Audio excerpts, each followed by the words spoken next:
എല്ലാവർക്കും AICTB അക്കാഡമിയുടെ പുതിയൊരു വീഡിയോയിലേക്ക് സ്വാഗതം. 54 വർഷങ്ങൾക്ക് ശേഷം നാസ ചെയ്ത പുതിയ ഒരു ദൗത്യവുമായി ചന്ദ്രനിലേക്ക് എത്തുകയാണ്. മനുഷ്യനെ ചന്ദ്രനിലേക്ക് എത്തിക്കാൻ വീണ്ടും ഒരു ദൗത്യവുമായി നാസ. ആർടെമിസ് 2. എന്തൊക്കെയാണ് ഇതിൻ്റെ പ്രത്യേകതകൾ, ആരൊക്കെയാണ് ഇതിലെ സഞ്ചാരികൾ, എല്ലാം നമുക്ക് വിശദമായി തന്നെ പരിശോധിക്കാം. ചന്ദ്രനിലേക്കുള്ള മനുഷ്യ സാന്നിധ്യമുള്ള വലിയ ദൗത്യമാണിത്. നാസയാണ് വിക്ഷേപണം നടത്തുന്നത്. 1972 ശേഷം ബഹിരാകാശ സഞ്ചാരികളെ ഉൾപ്പെടുത്തി ചന്ദ്രനിലേക്കുള്ള ദൗത്യമാണിത്. വിക്ഷേപണം നടന്നത് 1 ഏപ്രിൽ 2026. നമുക്കറിയാം 1972 ഡിസംബർ 7 മുതൽ 19 വരെയായിരുന്നു അപ്പോളോ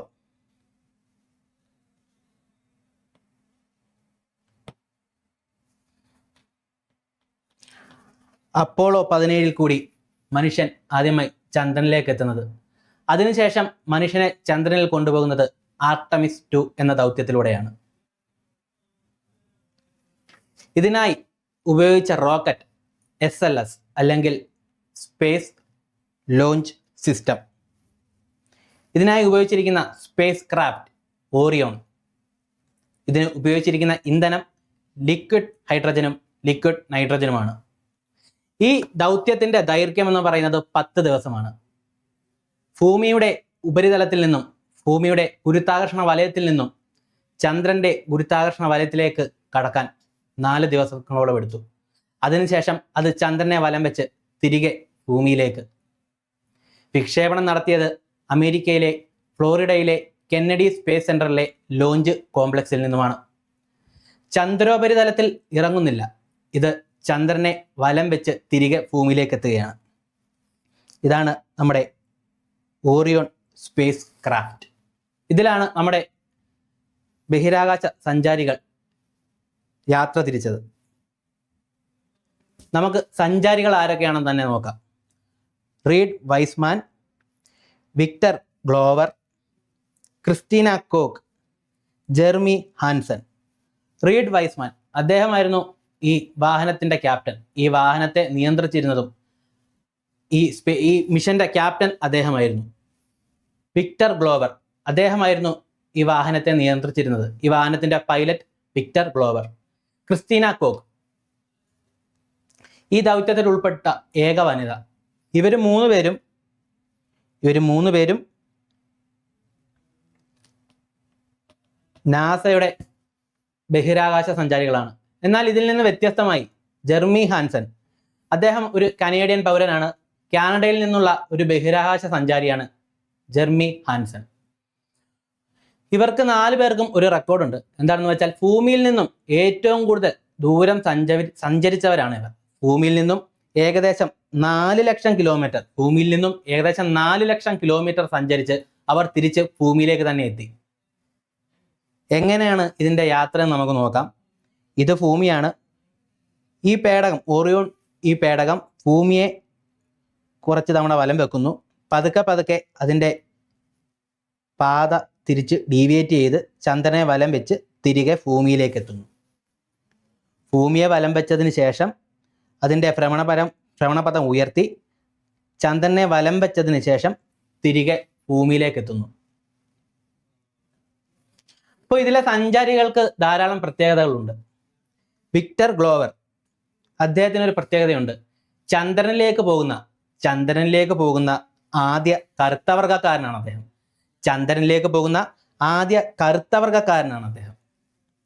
വിക്ടർ ഗ്ലോവർ ചന്ദ്രനിലേക്ക് പോകുന്ന ആദ്യ കറുത്തവർഗക്കാരൻ. ക്രിസ്റ്റീന കോക്ക് ചന്ദ്രനിലേക്ക് പോകുന്ന ആദ്യ വനിത. ഭൂമിയിൽ നിന്നും ഏറ്റവും കൂടുതൽ ബഹിരാകാശത്തേക്ക് സഞ്ചരിക്കുന്ന വനിത എന്ന ചരിത്ര നേട്ടം അവർ സ്വന്തമാക്കി. അപ്പോൾ നമുക്കറിയാം ചന്ദ്രനിലേക്ക് പോകുന്ന ഏറ്റവും കൂടുതൽ ദൂരം സഞ്ചരിച്ച് ചന്ദ്രനിലേക്ക് പോയ വനിത എന്ന റെക്കോർഡും അവർ സ്വന്തമാക്കിയിട്ടുണ്ട്. കൂടാതെ ജെർമി ഹാൻസൺ അദ്ദേഹം കനേഡിയൻ പൗരനാണ്. നമ്മളിവിടെ പറഞ്ഞതുപോലെ കനേഡിയൻ സ്പേസ് ഏജൻസി CSAയിലെ അംഗമാണ്. അദ്ദേഹവും ഈ ദൗത്യത്തിൻ്റെ ഭാഗമായിരുന്നു. അപ്പോൾ 4 പേരാണ് സഞ്ചരിച്ചത്. റീഡ് വൈസ്മാൻ, നമ്മുടെ ഈ ടീമിൻ്റെ ക്യാപ്റ്റൻ. വിക്ടർ ഗ്ലോവർ പൈലറ്റായിരുന്നു, അദ്ദേഹമായിരുന്നു ഈ വാഹനത്തെ നിയന്ത്രിച്ചത്.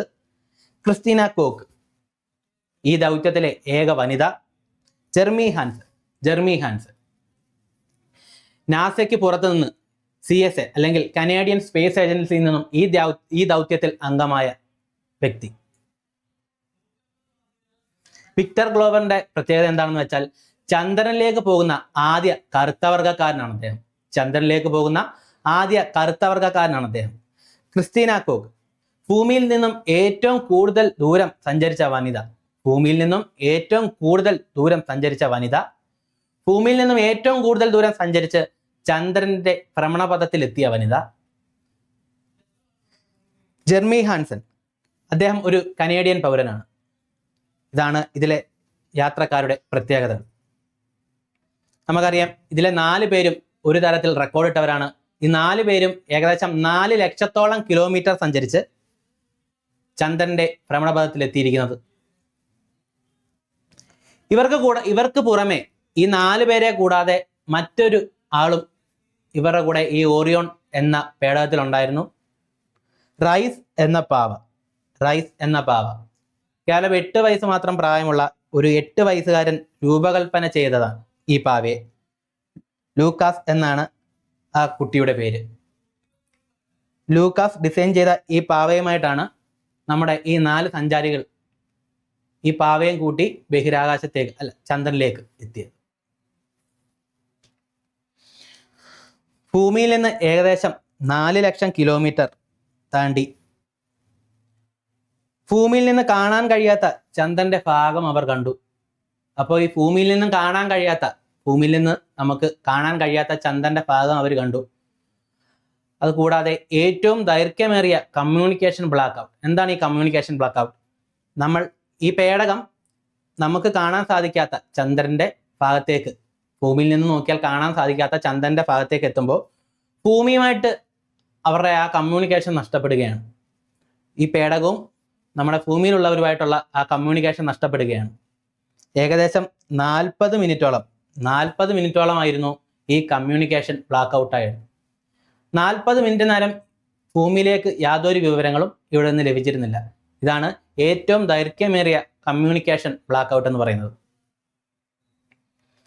ആർട്ടമിസ് 2 ദൗത്യത്തിനിടെ മിഷൻ കമാൻഡറായ റെയ്ഡ് വൈസ്മാൻ പകർത്തിയതും നാസ അടുത്തിടെ പുറത്തുവിട്ടതുമായ ചിത്രത്തിൻ്റെ പേരാണ് ഹലോ വേൾഡ്.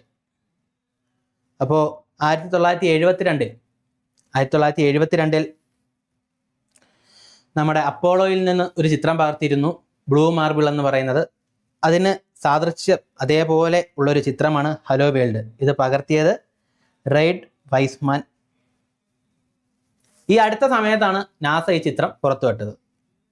ഭൂമിയുടെ ഭ്രമണപഥത്തിൽ നിന്നും പേടകത്തെ ചന്ദ്രനിലേക്ക് തിരിച്ചുവിടുന്ന ട്രാൻസ് ലൂണാർ ഇഞ്ചക്ഷൻ പൂർത്തിയാക്കിയതിന് ശേഷമാണ് ഈ ചിത്രം പകർത്തിയത്. എന്ന് വെച്ചാൽ ഭൂമിയുടെ ആ ഗ്രാവിറ്റിയിൽ നിന്ന്, ഭൂമിയുടെ ഭ്രമണപഥത്തിൽ നിന്ന് ചന്ദ്രനിലേക്ക് തിരിച്ചുവിടുന്ന ആ പേടകത്തെ ചന്ദ്രനിലേക്ക് തിരിച്ചുവിടുന്ന ആ ഒരു പ്രക്രിയയാണ് ട്രാൻസ് ലൂണർ ഇഞ്ചക്ഷൻ. ആ പ്രക്രിയയ്ക്ക് ശേഷമാണ് ഈ ചിത്രം നമ്മുടെ റെയ്ഡ് വൈസ്മാൻ പകർത്തിയത്. 1972 അപ്പോളോ 17 ദൗത്യത്തിനിടെ ഹാരിസൺ ഷെമിറ്റ്, അതിലെ ഒരു യാത്രക്കാരനായിരുന്നു, ഒരു സഞ്ചാരിയായിരുന്നു അദ്ദേഹം. 54 വർഷം മുമ്പ് പകർത്തിയതാണ് ന്യൂ മാർബിൾ എന്നറിയപ്പെടുന്ന ചരിത്രപ്രസിദ്ധമായ ഈ ചിത്രം. അതിന് സാദൃശ്യം അതേപോലെ ഉള്ള മറ്റൊരു ചിത്രമാണ് നമ്മുടെ ആർട്ടമിസ് 2 സഞ്ചാരിയായ റെയ്ഡ് വൈസ്മാൻ പകർത്തിയ ഹലോ വേൾഡ് എന്ന ചിത്രം. അപ്പോൾ ഇവരുടെ മടക്കയാത്ര എന്നാണെന്ന് ചോദിച്ചു കഴിഞ്ഞാൽ എന്താണ്? ഏപ്രിൽ 10, 2026 ഏപ്രിൽ 10 അവർ സുരക്ഷിതമായിട്ട് നമ്മുടെ പസഫിക് സമുദ്രത്തിലേക്ക് ലാൻഡ് ചെയ്തു. ആ ലാൻഡിങ്ങിന് ഒരു പ്രത്യേകത ഉണ്ടായിരുന്നു. ആ ലാൻഡിങ്ങിൻ്റെ സ്പീഡ് എന്ന് പറയുന്നത് 40,000 km/h ആണ്. ഒരു മണിക്കൂറിൽ 40,000 km വേഗതയിലാണ് അവർ ചന്ദ്രനിൽ നിന്നും ഭൂമിയിലേക്ക് എത്തിയത്. നമുക്കറിയാം, ഒരു ബുള്ളറ്റിനേക്കാൾ 10 മടങ്ങ് വേഗത്തിലാണ് അവർ സഞ്ചരിച്ചത്. അതുകൂടാതെ ഈ മിഷന് അല്ലെങ്കിൽ ആർട്ടമിസ് ദൗത്യങ്ങൾക്ക് ഒരു പ്രത്യേകതയുണ്ട്. അത് തുടർച്ചയായ ദൗത്യങ്ങളാണ്. Artemis 1, Artemis 2, Artemis 3, Artemis 4. അങ്ങനെ തുടർച്ചയായ ദൗത്യങ്ങൾ ഇനി വരാനിരിക്കുന്നു. ഇപ്പോൾ ആർട്ടമിസ് 1ഉം 2ഉം കഴിഞ്ഞിരിക്കുന്നു. ഇനി വരും വർഷങ്ങളിൽ 3, 4 ദൗത്യങ്ങൾ ഉണ്ടാകും.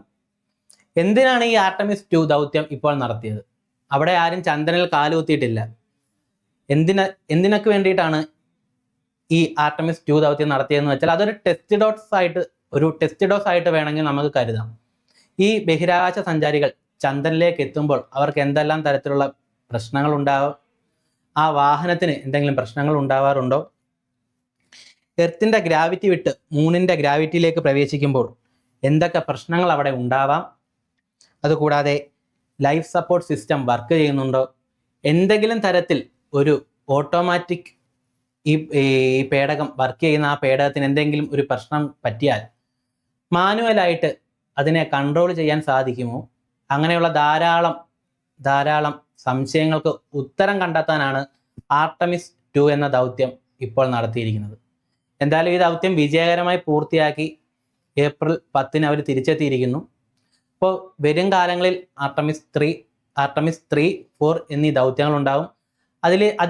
അതിൽ നിന്ന് മനുഷ്യരെ ചന്ദ്രനിലേക്ക് വീണ്ടും എത്തിക്കുന്നതായിരിക്കും എന്നാണ് നാസ പറയുന്നത്. അപ്പോൾ നമുക്ക് ആ ദൗത്യത്തിനായിട്ട് കാത്തിരിക്കാം. അപ്പോൾ ഈ ദൗത്യത്തിൻ്റെ പ്രത്യേകതകൾ എന്തൊക്കെയാണ് നമുക്ക് ഒന്നും കൂടെ നോക്കാം. 10 ദിവസമായിരുന്നു ഈ ദൗത്യത്തിൻ്റെ ദൈർഘ്യം. ഇതിൻ്റെ വിക്ഷേപണം എന്ന് പറയുന്നത് കെന്നഡി സ്പേസ് സെൻറ്ററിലെ ലോഞ്ച് കോംപ്ലക്സിൽ നിന്നുമാണ്. ഇതിലെ യാത്രക്കാർ ചന്ദ്രനിൽ കാലുകുത്തുന്നില്ല. അവർ ചന്ദ്രൻ്റെ ഉപരിതലത്തിൽ കറങ്ങി തിരിച്ച് ഭൂമിയിലേക്ക് എത്തുകയാണ്. ചന്ദ്രൻ്റെ ഉപരിതലം ചുറ്റി തിരികെ ഭൂമിയിലേക്ക് എത്തുകയാണ്. 4 യാത്രക്കാരായിരുന്നു ഉണ്ടായിരുന്നത്. Reid Wiseman, Victor Glover, Christina Koch. ഇവർ 3 പേരും നാസയിലെ അംഗങ്ങളാണ്. ഇവരെ കൂടാതെ ജെർമി ഹാൻസൺ എന്ന കനേഡിയൻ ബഹിരാകാശ സഞ്ചാരിയും ഇവരോടൊപ്പം ഉണ്ടായിരുന്നു. ഇവർക്ക് 4 പേർക്കും ഒരു റെക്കോർഡുണ്ട്, ഒരു ചരിത്രം ഇവർ കുറിച്ചിരിക്കുകയാണ്. 4 ലക്ഷം കിലോമീറ്റർ ഭൂമിയിൽ നിന്നും ഏറ്റവും കൂടുതൽ ദൂരം സഞ്ചരിച്ചിട്ടാണ് ഇവർ തിരിച്ചു വന്നത്. ഇതിലെ വിക്ടർ ഗ്ലോവർ ചന്ദ്രനിലേക്ക് പോകുന്ന ആദ്യ കറുത്ത വർഗ്ഗക്കാരനാണ്. ക്രിസ്റ്റീന കോക്ക് ഭൂമിയിൽ നിന്നും ഏറ്റവും ദൂരം സഞ്ചരിച്ച് ചന്ദ്രൻ്റെ ഉപരിതലത്തിലെത്തുന്ന വനിതയാണ്. ഈ ദൗത്യത്തിലുള്ള ഏക വനിതയാണ് ക്രിസ്റ്റീന കോക്ക്. കൂടാതെ ജെർമി ഹാൻസൺ കനേഡിയൻ പൗരനാണ്, കനേഡിയൻ ബഹിരാകാശ സഞ്ചാരിയാണ്.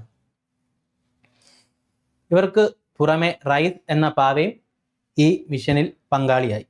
ലൂക്കാസ് എന്ന് പറയുന്ന 8 വയസ്സുകാരൻ നിർമ്മിച്ച ഈ പാവയും ഈ മിഷനിൽ പങ്കെടുത്തു. ഭൂമിയിൽ നിന്ന് ഏകദേശം 4 ലക്ഷം കിലോമീറ്ററാണ് ഇവർ യാത്ര ചെയ്തത്. ഭൂമിയിൽ നിന്ന് കാണാൻ സാധിക്കാത്ത ചന്ദ്രൻ്റെ മറുഭാഗം അവർ കണ്ടു. ഏറ്റവും വലിയ കമ്മ്യൂണിക്കേഷൻ ബ്ലാക്ക് ഔട്ട് ഏകദേശം 40 മിനിറ്റോളം അതിജീവിച്ച് അവർ തിരിച്ചെത്തി. പിന്നീട് ആർട്ടമിസ് 2 ദൗത്യത്തിലെ റീഡ് വൈസ്മാൻ പകർത്തിയ നമ്മുടെ ഹലോ വേൾഡ് ചിത്രം. ഇതേപോലെ അപ്പോളോ 17 ഒരു ചിത്രമാണ് ബ്ലൂ മാർബിൾ എന്ന ചിത്രം.